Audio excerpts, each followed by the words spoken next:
7 ways to help someone having a meltdown. Autism Awareness Week 2021. In terms of autism spectrum disorder, what is a meltdown?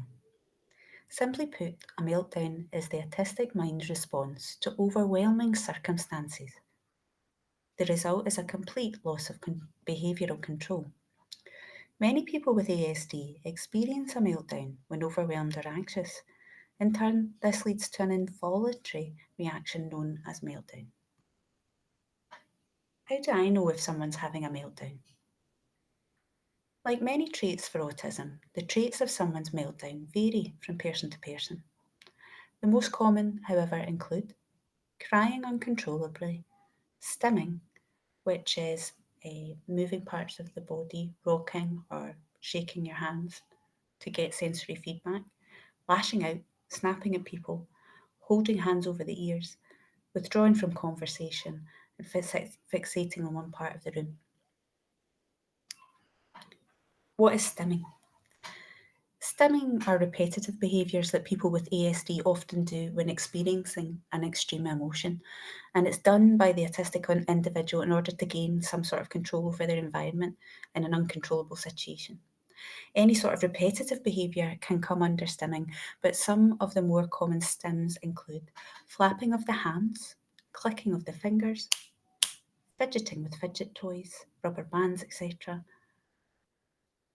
or rocking back and forth, mouthing lyrics or quotes, or chewing.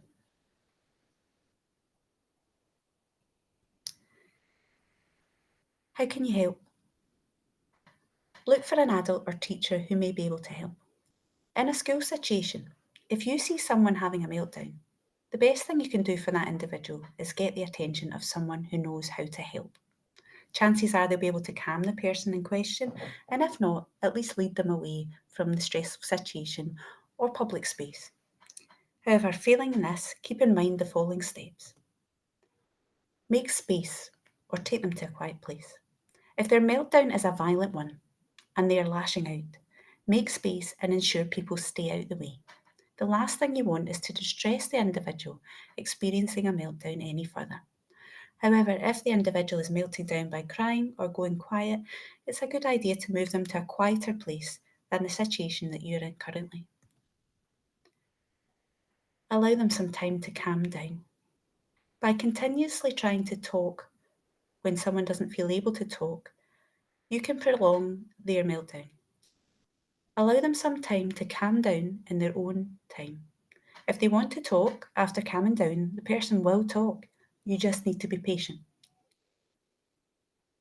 Don't stop them from stimming.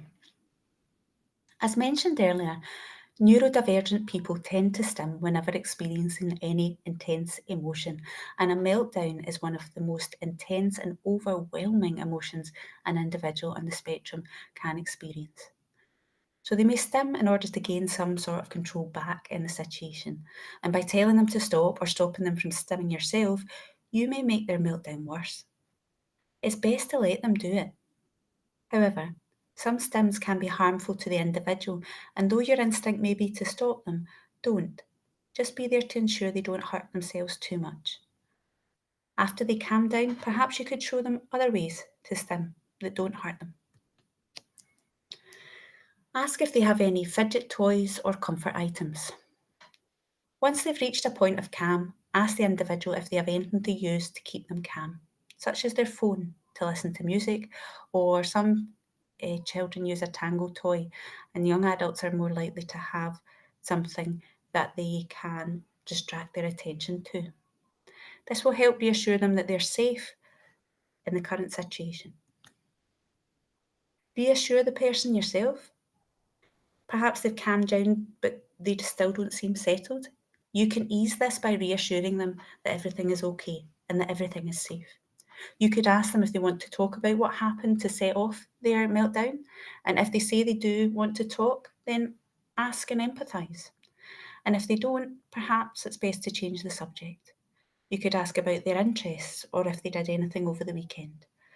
Of course, they may also not want to talk at all, at which point you can ask them if they want to be left alone. So supporting them in returning to the outer world. Having a meltdown in public or in school is extremely embarrassing, as anyone who's seen you has seen you at your most vulnerable. And then they saw you leave your meltdown. So many people on the spectrum will be anxious in leaving their quiet space and returning to whatever they're meant to do. Having someone there with you can mean a world of difference because you don't feel alone. Thanks for listening to this presentation. These are the views and experiences of C. Pollock, an S6 student at Duncanrigg Secondary School, and they don't necessarily represent the views or experiences of others on the autistic spectrum. Please know that some people do not like to use the word meltdown. The young person uses it to describe sensory overload. Thank you very much, C.